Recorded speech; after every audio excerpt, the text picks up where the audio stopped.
Revised Medicaid work requirement bill moves in Michigan. Lansing, Michigan.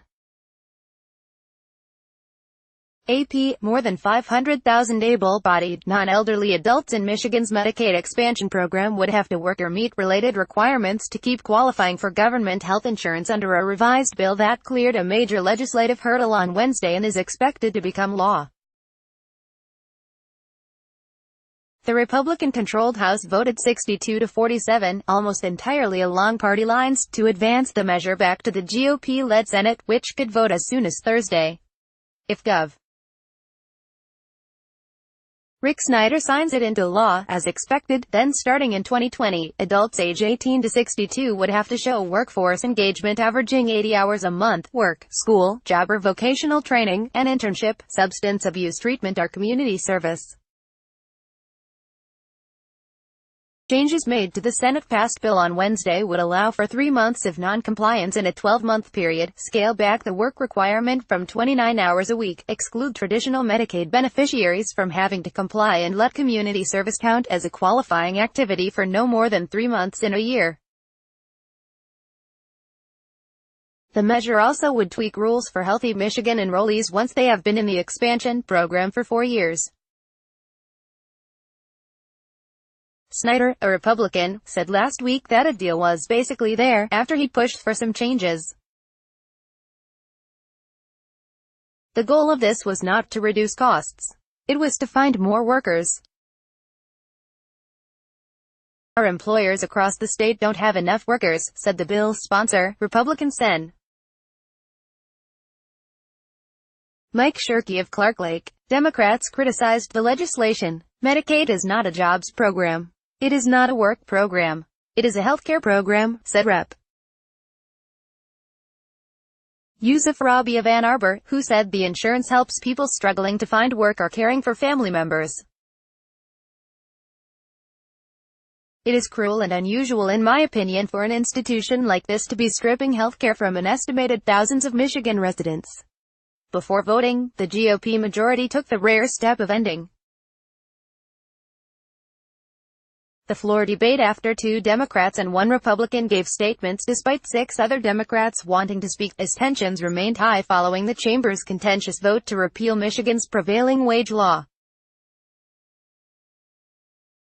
The Medicaid bill would require the state to seek a waiver from the U.S. Department of Health and Human Services to implement the work requirements.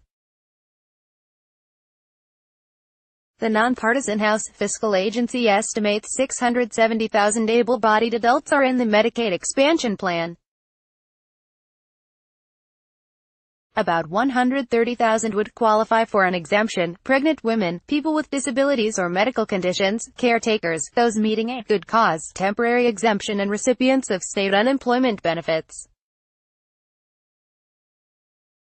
Of the 540,000 who would be subject to the work requirements, 5% to 10%, or 27,000 to 54,000, could lose coverage. Anyone found to have misrepresented his or her compliance would be excluded from coverage for a year. President Donald Trump's administration has approved 20-hour-a-week requirements in 4 states: Kentucky, Indiana, Arkansas and New Hampshire. They have not been implemented yet. A lawsuit was filed in January to challenge Kentucky's rules. The federal government is considering work requirements proposed by 7 other states, according to the Kaiser Family Foundation. Michigan's expansion program would end if the Trump administration does not approve the waiver within a year of it being submitted. The plan would save the state $7 million to $22 million annually, according to a legislative analysis. ___online, Senate Bill 897, http://bit.ly/2juska___. Follow David Eggert on Twitter at https://twitter.com/davideggert00. His work can be found at https://appnews.com/search/David Eggert. Sign up for Politics in Focus, a weekly newsletter showcasing the app's best political reporting from across the United States leading up to the 2018 midterm elections. http://opni.ws/3gazcra. Copyright 2018 The Associated Press. All rights reserved. This material may not be published, broadcast, written or redistributed.